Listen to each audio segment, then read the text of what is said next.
stracolma la chiesa. Adesso il momento importante è l'uscita di Sant'Agata, un momento diciamo molto sentito. Sì, infatti, quindi poi secondo me o starei dentro diciamo, la chiesa o fuori, l'importante è seguirla. Partecipare, esatto, più che seguirla, ecco, partecipare con il cuore, quindi Comincia adesso la vostra processione non appena uscirà Sant'Agata e durerà per tutto diciamo, il percorso, il giro esterno e anche quello interno? Sì, lavoro permettendo. No, domani no, non mi è possibile perché devo andare a lavorare, però oggi sarò qui insieme a mio cognato che è sceso, abita fuori. Da dove? Da dove arriva? Da Milano. Da Milano è la prima volta che vede la festa di Sant'Agata oppure ormai Catanese. No, sono catanese, da 4 anni mi sono trasferito a Milano e quest'anno ci tenevo tanto a rivivere la festa. si sente la mancanza, quest'aria di festa e di grande partecipazione. Soprattutto perché fuori manca tantissimo. Grazie, buona festa di Sant'Agata, grazie a voi. Adelaide, restituisco la linea a te. Ecco, stiamo vedendo le fasi che precedono, ma ormai manca veramente pochissimo all'ingresso di Sant'Agata in Piazza Duomo. Abbiamo visto tutte le manovre che portano a questo risultato. Il Fercolo è stato posizionato proprio davanti all'ingresso della cattedrale. Una mezz'oretta fa è stata aperta Casavara, quindi anche il Fercolo è stato uscito da quella che poi è la sua casa abituale, no? Il posto dove viene di solito custodito per tutto l'anno il Fercolo, ed è uscito, e adesso stiamo vedendo, ecco, un fiume di devoti che stanno accompagnando anche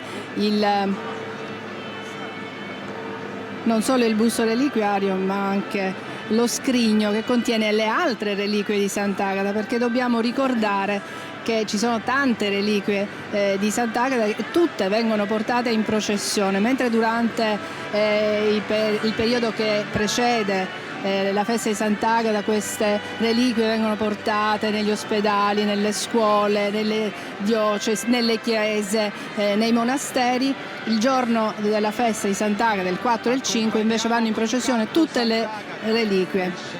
È bellissimo adesso vedere proprio l'incedere del busto reliquiario e questo lo dico, del suo sarcofago con le reliquie, che volevo ricordare che saranno visibili a tutti per l'8ª, quindi saranno tutte esposte in un bellissimo reliquiario visibili a tutti, dai femori alle mani, alla mammella, al velo, alle braccia, alla mano. Veramente quello è un momento molto intimo per tutti noi, ma vedere questo tipo di immagini che sta mandando la regia, bellissime, lo dico sempre, non mi stancherò di dirlo, che sembra proprio una persona che cammina proprio a spalla, ma che cammina come un anziano, ecco, un pochettino barcollante, però veramente un incedere bellissimo. E adesso darà il passo prima di tutto al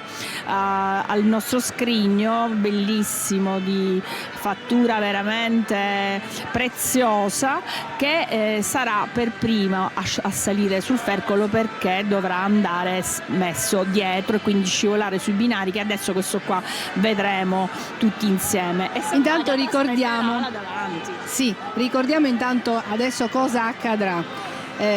Come diceva Mariella Aurite, il busto reliquiario assieme allo scrigno vengono posizionati sul Fercolo e inizierà il giro esterno della processione di Sant'Agata, quella appunto del 4 febbraio. Dunque il Fercolo passerà per Porta Uzeda, imboccherà via Dusmet per proseguire lungo via Dusmet e poi, Daniele, ricordiamo. Via Calia di Vittorio Emanuele. E poi ancora sarà lunghissimo. Martiri, appunto, dove c'è diciamo, la statua di Sant'Agata che ricorda il patrocino della peste, perché un tempo c'era anche un'altra festa di Sant'Agata, era celebrato il 17 giugno, ricorda appunto l'intercessione di Sant'Agata, pose fine alla peste a Catania. Negli anni 50 l'allora pontefice Pio XII disse insomma, bisognava rinunciare a una festa e si è rinunciato a quella meno importante, quella del 17 giugno.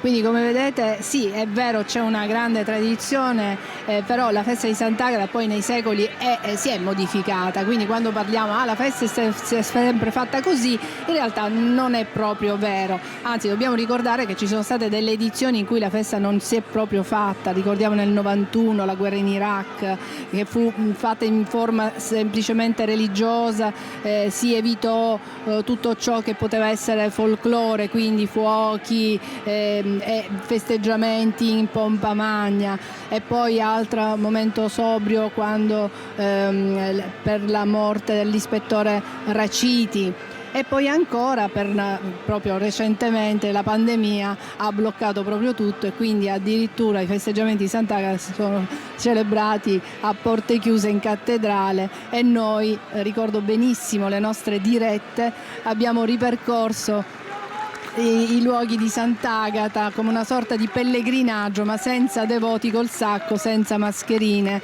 però abbiamo trasmesso ovviamente le celebrazioni liturgiche che si sono svolte, ma a porte chiuse. Quello rimarrà un momento veramente indelebile nella storia della festa di Sant'Agata. Ecco, qui è il nostro scrigno che già ha percorso l'escalinata della cattedrale, e proprio come dicevi tu dal 91 che avete cominciato così le dirette, e dal 94 dopo quello di Pattavina che spiegò la festa, fu sempre diretta.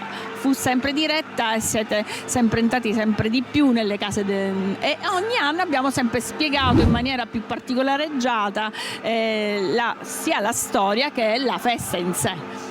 Antenne Sicilia e Telecolor sono delle emittenti storiche, da decenni dunque seguono la festa di Sant'Agata, la trasmettono in tutto il mondo, non solo in Sicilia, in Italia. Adesso negli ultimi anni appunto con l'avvento di internet si è aggiunta la diretta in streaming, quindi un saluto va a tutti i devoti che ci seguono dalle altre parti del mondo, d'Italia, tanti i devoti che invece in questi giorni prendono un aereo e vengono a Catania, arrivano in Sicilia proprio perché vogliono vivere fisicamente questa festa. Intanto in Piazza Duomo è veramente un tripudio di fazzoletti bianchi, è veramente bellissimo.